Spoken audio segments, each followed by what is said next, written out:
ሲዘንብ ሁሌ ትዝ የሚለኝ ቦታ አለ። አሁን ከዛ ቦታ ፊት ለፊት ቆሜያለሁ። ዝናቡን የመፍራት ፍላጎቱ ስለሌለኝ ዝናቡ አፍቅሮኛል። ዝናብ በግድ ያፈቅራል።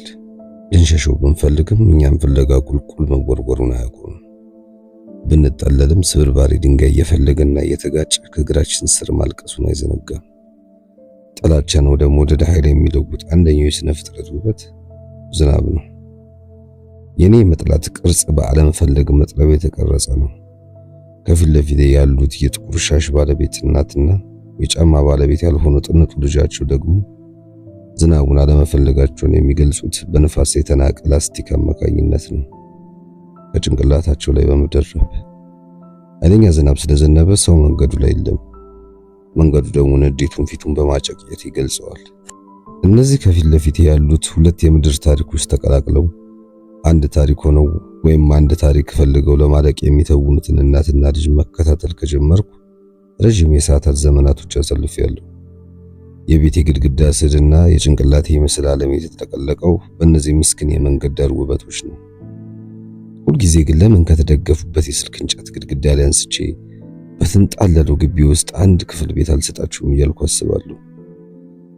ነገር ግን ከዛ የተዋበ ፍሬም አንስቼ ወደ ውብ ግድግዳ ባስጠጋቸው ውበቴ መሆንን ያቆማሉ። እኔም አንዳች የምለው ነገር አይኖረኝም።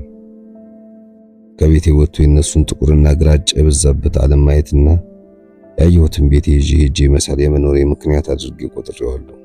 የልጁ ጨዋታ የኑሯቸውን ዜማ እንዳዳምጥ ይነግረኛል።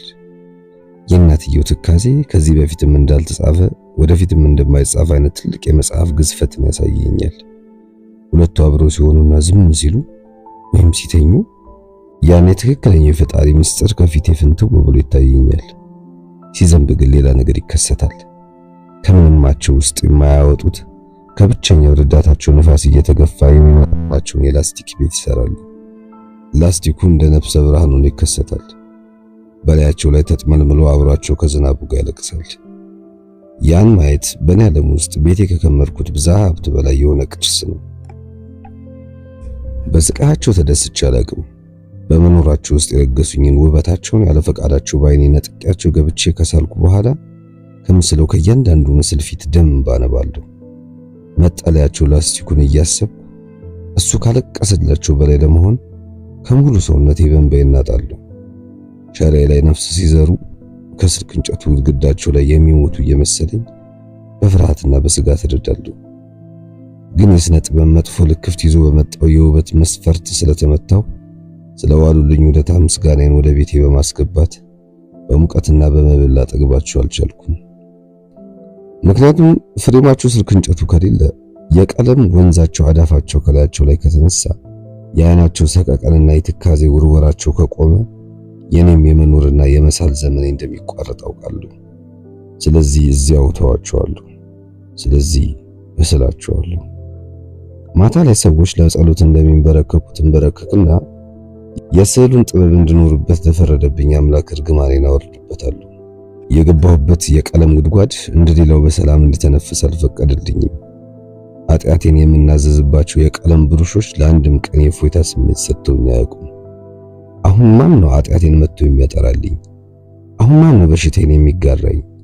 እነዛን ጻድቃን ውበቶችን ስናፍቅ መጥቶ የቀለማቸውን ድምቀት በቃላት የሚፈታልኝ፣ በዝምታው የሚጮህልኝ፣ እያለቀሰ ቀለማቸውን ከዓይኑ እንባ እያፈሰሰ የሚፈጥርልኝ። የመጀመሪያው የዝናብን ክብል ከምድር ዘር ወጥቶ ከሰማይ ችግኙን ሲተክልና መጥቶ ከምድር ነፍስ ሲዘራ የነፍሴ ሸካራና ጎርበጥባጥ ጣሉና መፈራረሱ ይጀምራል። ጣሪያ ባይኖር የዝናብ ድምፅ አይኖርም እያልኩ የቤቴን ጣሪያዎች በሙሉ አነሳኋቸው። ዝናቡ ግን ያኔም ነበር። እደግምና ዝናብ የማይገጨው ነገር ልፈልግ በማለት በኃይል እሮጣለሁ። ከርቀት ፊት ያጋጠመኝ ወንዝ ካገኘው ከዛው ውስጥ ሰጥሜ ውሃ ውስጥ ትንፋሽን ይዤ እቆያለሁ። ያኔ ጥቂት ዝምታን አገኛለሁ። ዝናቡም አይሰማኝም። በባህር ውስጥ ሆኜ ወደ ላይ ሳንጋጥጥ የዝናቡ ግልጽ ምስጢር በባህሩ መልክ ላይ ሲመላለስ የነዛን የእናትና ልጅ ሕይወት እያስታወሰ ሲያነዝረኝ ይታወቀኛል። ይህ ሁሉ መዘዝ፣ ይህ ሁሉ የነፍስ መወራጨት ይዞ የመጣው ከዕለታት አንድ ቀንን እየጠበቀ ታሪኩን ከምድር ከሚያትመው ብዙ የዝናብ ታሪኮች መካከል የአንዱ ቀን ታሪክ ነው። ያ ቀን ከቤቴ በሌሊት ማልጄ ሁለቱን ምስኪን ውበቶች በአይኔ ከትቼ በሸራዬ ላበዛቸው ወስኜ የወጣሁበት ቀን ነበር። ያ ቀን ከመኖራቸው ግድግዳ ከስልክ እንጨታቸው ስር ተደግፈው የሌሊት ውበት መስለው ተቃቅፈው ግራጫ ብርሃን የረጩበት ቀን ነበር። ያ ቀን ግማሽ ቀን ሙሉ ካሉበት ያልተንቀሳቀሱበት የመጀመሪያው የደመና ቀን የትካዜ ዝምታ ነበር። ያ ቀን በግማሽ ቀን ሙሉ ስጠብቃቸው ምንም አይነት የመኖር ምልክት ከውዶቹ ላይ መመልከት ያቃተኝ ቀን ነበር። በትላንትናው ምሽት ሙሉ ሌሊቱን ኃይለኛ ዝናብ ሲዘንብ ስለነሱ በማሰብ እየተጨነኩ ነበር ያደርኩት። በጭንቀቴ ውስጥ ሁለቱም ሲመላለሱ ቀጠሮ እየሰጡ መሆኑን አልተረዳውም ነበር። ቀጠሮ የዘላለም ነበር። ቀጠሮ ያለ መምጣት ነበር። ቀጠሮ የህይወቴ ርዝመት ነበር። አዎ፣ በዛን ቀን የሌሊት ድምፅ ውስጥ የሁለቱ ውበቶች ጸጥታ ሞታቸውን አረዳኝ። በምድር ገጽ ላይ እንደዚህ ያለ ውበት ማንስ ማግኘት ይቻለዋል? ሞተውን በአይኔ ላይ ይንከራተቱ ነበር። ሕፃኑ አሁንም የማጣጣር ጨዋታ እንዴት እንደሆነ እያሳየኝ ነበር። እናት ደግሞ ምድርን የመተው ዝምታ ምን እንደሚመስል ለግራጫው ሌሊት እየነገረችው ነበር። ይህን ከኔ ውጭ የሚያውቅ ማንም አልነበረም። ሁሉም ይመጣሉ፣ ሁሉም ይሄዳሉ። ከዛ ሁሉ ግን የኔ ቀለሞች በውበት ውስጥ ተከዘው ውበትን የተነፈሱ ነበር። መሞታቸውን ለማንም አልተናገርኩም። ብናገርም ሁሉም ሚስጥሬን ለሚያውቀው ሸራዬ ነበር። እስካሁን ይገርመኝ ነበር እንደ 3 ቀናት ያህል መሞታቸውን የመንደሩ ሰው እንዳላወቀ።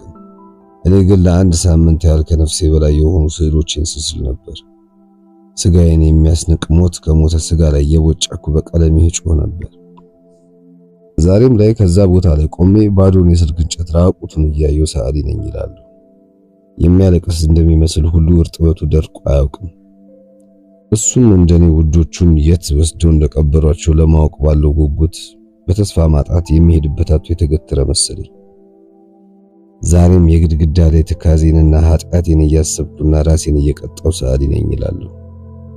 እያዩ በመኖር መገረም አንደኛው የመጨነቅ ፍልስፍና ያድርጌ ከቤቴ ስልክ እንጨቱ ጋር ከስልክ እንጨቱ ቤቴ ብቻ በመመላለስ የህይወትን ስፋት ማቅጠል ላይ ነኝ። እንዳልገደልኳቸው አውቃለሁ። ዝናቡም ከማፍቀር ውጭ የሞከረው ነገር ያለ አይመስለኝም። ሞቷል የሚል ቢመጣ እንኳን ከስልክ እንጨቱ ፊት ለፊት ቆሜ ስተክዝ የሚሰማኝን ድምጻቸውን የፍቅር ንቅናቄያቸው ከውስጤ ፍቆ ካላወጣው በቀር ማንም ሊያሳምነኝ አይችልም። የምንም ጥያቄ ምላሽ አይደለም።